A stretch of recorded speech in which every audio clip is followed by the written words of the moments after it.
ఇప్పుడు చిన్నప్పుడు అంటే స్కూల్లో చదువుతున్నప్పుడు టీ నగర్లో రామకృష్ణ స్ట్రీట్లో నా క్లాస్మేట్ ఆనంది అని ఉండేది. ఎదురిల్లు అల్లుగారి ఇల్లు. మేము అక్రాస్ ద రోడ్ పరిగెత్తుకుని వెళ్ళేది అడ్మైర్ చేసేవాళ్ళం సిస్టర్స్ని. వాళ్ళు చక్కగా శారీ కట్టుకుంటుంటే మేము అప్పుడు ఇంకా స్కర్ట్ అండ్ బ్లౌజ్లో ఉన్నాం అనమాట. సో మెల్లిగా హాఫ్ శారీ నుంచి శారీకి షిఫ్ట్ అవ్వడానికి ఆదుర్తా వాళ్ళని చూసి. సో ఎలా శారీ కట్టుకోవాలని నేర్చుకుంది కూడా వాళ్ళ దగ్గర నుంచి. సో అక్కడి నుంచి వచ్చిన క్లోజ్నెస్ ఇది. ఎక్కువగా కలవకపోయినా వేరే వేరే ఊర్లైనా స్టిల్ దట్ క్లోజ్నెస్ హార్ట్లో ఇంకా అలాగే ఉంది. So that continued. అండ్ ఒక ఇంట్రొడక్షన్ ఇవ్వాలి నేను, ఎందుకంటే సంజయ్ అన్నారు కదా మేము ఇంటికి వెళ్ళి పిలిచామని. బిఫోర్ దాట్ దానికి ముందే నేను ఫోన్ చేసి సురేఖకి ఫోన్ చేసి ఇలా అనుకుంటున్నాము, బుక్ ఉంది, అది చిరంజీవి అనే గారే దాన్ని రిలీజ్ చేయాలి అని అంటే అసలు ఇంకో థాట్ లేదు, ఆయన అడగలేదు, ఏమీ లేదు. అయ్యో అవునమ్మా తప్పకుండా చేస్తారు, అంతా ఆయనే చూసుకుంటారని గబగబా చెప్పేసింది. అంటే అది కాదు, ఆయన్ని అడిగేసి అంటే నేను చూసుకుంటానులే అన్నీ అని చెప్పి పెట్టేశారనమాట. This is how it went. నేను ఇంటికి వెళ్ళి ఫార్మల్గా పిలవటం అదంతా తర్వాత. అప్పుడు నేను చూడలేదు. అంటే అవార్డు వచ్చిన తర్వాత, పద్మవిభూషణ్ వచ్చిన తర్వాత నేను చూడనే లేదు. నేను చూడాలి, నేరుగా వెళ్ళి ఇన్వైట్ చేయాలని చెప్పి మా ఆయన నేను ఇంటికి వెళ్ళి వాళ్ళని కలిసి ఇల్లంతా తిప్పి చూపించారనమాట. అంటే నాకు రెనోవేట్ చేసిన తర్వాత నేను చూడలేదు ఇల్లు. సో ఎంత చక్కగా నా చేయి పట్టుకుని ఒక తోడు పుట్టిన సిస్టర్ని ఎలా ట్రీట్ చేస్తారో అలా.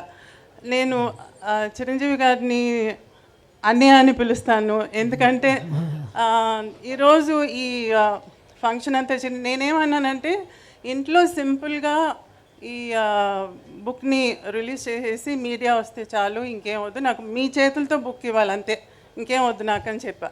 ఇమీడియట్గా ఆయన ఇలా ఆలోచించి ఎవరైనా పిలవాలి, ఎంత పెద్ద ఫంక్షన్ చేయాలని ఆలోచిస్తున్నాను. నేను అలా కాదు, చిన్నదిగా చేద్దాం అంటే అలాగే చేద్దాంలే అని చెప్పేసి ఈరోజు ఇట్స్ కమ్ టు దిస్. అమ్మకు ఒక పెద్ద కొడుకుంటే ఏం చేస్తారో అది చేస్తున్నారు ఇవాళ. నేను ఎప్పుడు అంటుంటాను తమ్ముడిని, నువ్వు ముందు పుట్టుండకూడదా అని చెప్పి. బికాజ్ మేమిద్దరు కొంచెం ఇన్నసెంట్గా ఉండిపోయాం. We did know how to handle things. అన్నీ చాలా యంగ్ ఏజ్లో జరిగిపోయినాయి. బట్ ఈరోజు ఒక పెద్ద కొడుకుగా ఉండి అమ్మకి ఇలా చేస్తున్నారంటే I don't know what to say.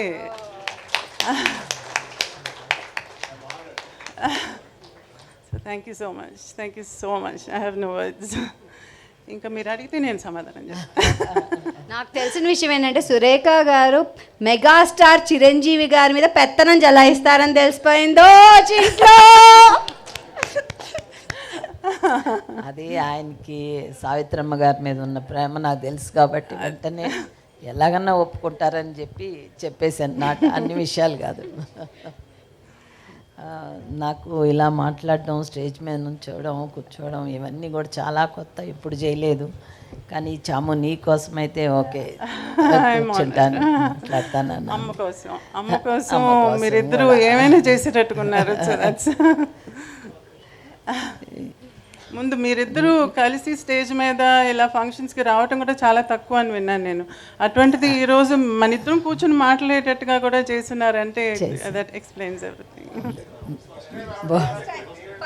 Stage మీద సో దట్స్ లవ్లీ. చెప్పండి.